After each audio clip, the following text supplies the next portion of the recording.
You think nothing exciting would happen, you think it would just go like this. But what we'll see is much more interesting. All right, let's drop it. What we've got here are water droplets, which look pretty ordinary at normal speed, but at 2,000 frames per second.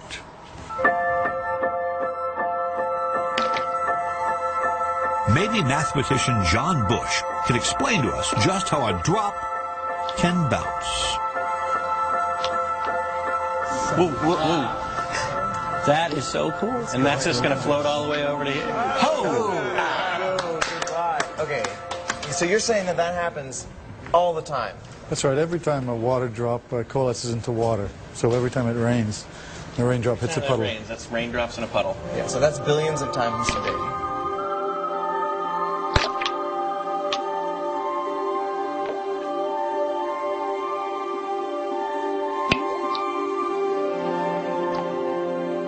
Why does the droplet sit without just connecting? So there's an air layer in between the two, and it's basically it'll coalesce as soon as the drop makes contact with the bath, but it takes a finite amount of time for the air layer to drain.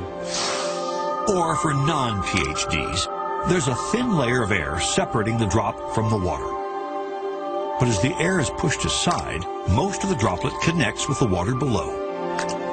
But this happens so fast, the connection is actually pinched off, and a smaller droplet is formed. But why do some of the drops leap up into the air?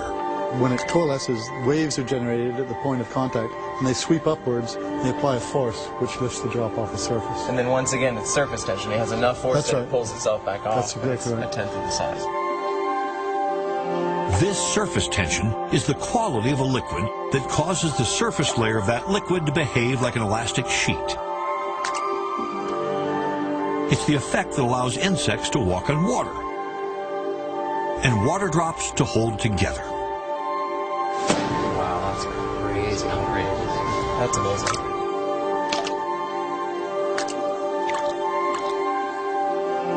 This cycle happens again and again until the droplet is small enough to be completely absorbed.